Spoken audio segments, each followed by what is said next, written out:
The federal Conservatives will put a motion forward in the House of Commons today to kill the April 1st carbon tax hike. CTV National Scott Hurst joins us live with more on this. Scott, good morning. What is the Conservative strategy behind the motion and the vote?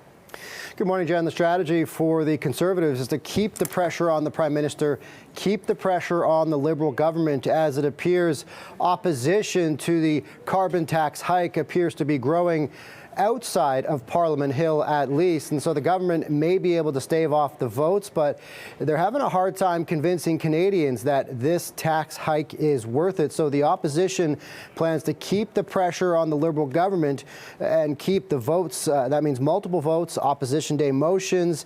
And since becoming leader of the official opposition, Pierre Poilievre and the Conservatives have been crisscrossing the country, rallying Canadians opposing the carbon tax, saying it's just yet another way right now, in particular, that life is becoming more unaffordable. Here's an exchange between Conservative leader Pierre Poilievre and Prime Minister Justin Trudeau. The Nova Scotia legislature voted unanimously, Liberals, Conservatives and NDP, to call on federal MPs representing the province to vote with the common sense Conservatives to spike the hike. Will he allow a free vote so Nova Scotians can vote for their constituents rather than the party boss? The leader of the opposition wants to take away those Canada carbon rebate checks from Canadian families, where 8 out of 10 families do better, even with the price on pollution.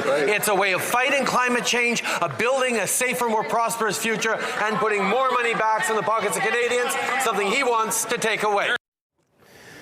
So, Jen, the tax increase is taking place in less than 2 weeks' time from now on April 1st, and it's going to go up about 23%. So Canadians will feel that on home heating and when they fill up their gas tanks. And you heard the Prime Minister there talking about the rebate checks, saying many Canadians will be better off with the money they get in the rebate checks. However, opposition outside of Ottawa, opposition outside of Parliament Hill appears to be growing. A recent Leger poll is showing nearly 7 out of 10 Canadians oppose the tax increase right now.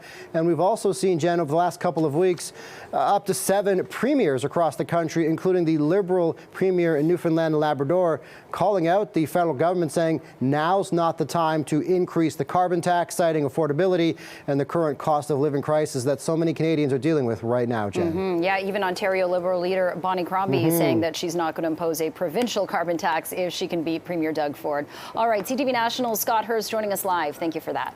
Thanks, Jen.